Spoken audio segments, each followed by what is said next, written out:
په انګریزي کې یو متل دی وایي چې خندلې نشي نو دکان مه کولاوه، یعنی دکاندار مه جوړېږه که چېرې ته خندلې نشي. نو اوس د خندا د دکاندارۍ سره څه تعلق دی، د دکان سره څه تعلق دی؟ دوستانو ډېر زیات گهره تعلق لري. که چېرې د یو انسان اخلاق ښه نه وي او دی بد اخلاقه وي نو هغه دکاندار له کله هم څوک نه ځي چې د چا اخلاق بیکاره وي. هر ټیم د هغه په تندي باندې 12 بجې وي، حالانکه د یو سړي د کور خواته به دکان وي خو هغه به کوشش کوي چې د یو اخلاقي دکاندار خواله لاړ شي او د هغه نه سودا وکړي په نسبت د بد اخلاقه. عام طور خو موږ ته پکار دی چې څومره هم مسلمانان دي پکار چې د اخلاق برابر وي، هر ټیم د په چهره باندې مسکراهټ وي. دا بهتره خبره ده، بلکې دا ډیره زیاته ضروری ده یو مسلمان دپاره. زمون خلکو د کاروبار نه څه مقصد دی؟ زمون خلکو د کاروبار نه مقصد پیسه ګټل دي. پیسه ګټل په یو ځای کې دي، بالکل د هغې آوټپوټ څه دي؟ پیسه ګټل.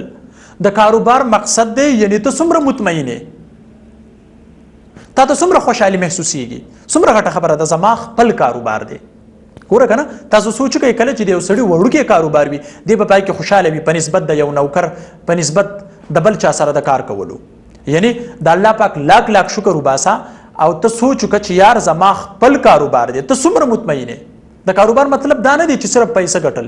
پیسه ګټل خو دا هم د هغې یوه فایده ده چې مطلب پیسه به راځي. پیسه به کله راځي؟ کله چې په یو کاروبار کې به تا باندې خلک ټرسټ کوي، یعنی ایمانداري پکې ډیره زیاته ضروری ده. دا ضروری ده چې ته د کاروبار دپاره ډېر خلک وي د کاروبار دپاره د ځان نه ایمانداره جوړ کړي. نه، پکار دي د هر مسلمان دپاره چې دی اول ایمانداري په هر یو څیز کې وکړي، نه بغیر نه صرف د کاروبار دپاره.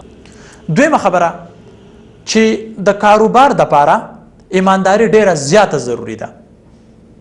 حالانکه ایمانداري بغیر کاروبار نه هم، خو چې کله انسان بېایمانه وي د په هر څیز کې بېایماني کوي د کاروبار مخکې وړاندې نشي تللی، کله هم د په کاروبار کې ترقي نشي راتلی.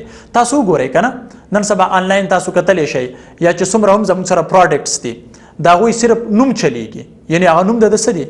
هغه د ایمانداري ده، یو ټرسټ دی، یو اعتماد دی.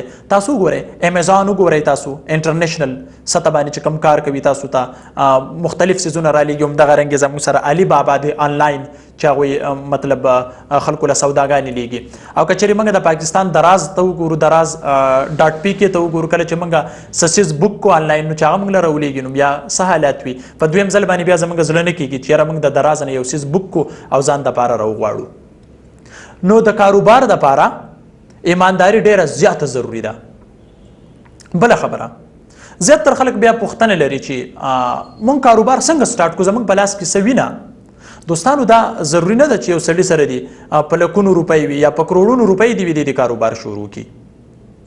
یاد ساتئ دوستانو، کاروبار د لږ څه نه هم شروع کیږي او تاسو کوشش کوئ چې تاسو خپل کاروبار سټارټ کړئ. تاسو کوشش کوئ چې تاسو خپل کاروبار سټارټ کړئ. دا یو انګریز دی، هغه وایي چې د هغه نه چا تپوس وکړلو چې ته څنګه مطلب په کروڑونو ډالر ته ګټې په میاشت کې، وجه څه ده؟ هغه وایي چې زما سره کم ټیم ورک و، کومو خلکو چې زما سره کار کوو نو لا اول هغه خلک ما لګپتیان کړه، د هغې نه بعد چې دی زه کروڑپتی شوم.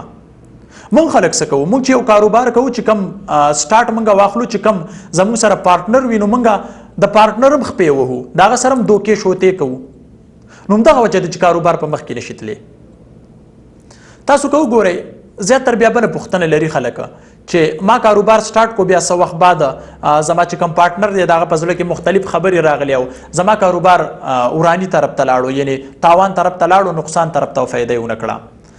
دوستانو څه ناڅه وجه به وي. فرض کا یو سایکل دی ستا سره او تا هغه 20 کاله وچلو او د هغې نه بعد هغه سایکل ته خپل یو ورکوټې رور له ورکې او یو کال یو نیم کال بعد چې دغه سایکل ودرېږي، یعنی نور د چلیدلو لایق نه لري، نو ته به اوس دغه سایکل ټول په خپل رور باندې نه راړې چې دا ټوله وجه زما د رور ده، د ده د وجې نه زما سایکل خراب شو.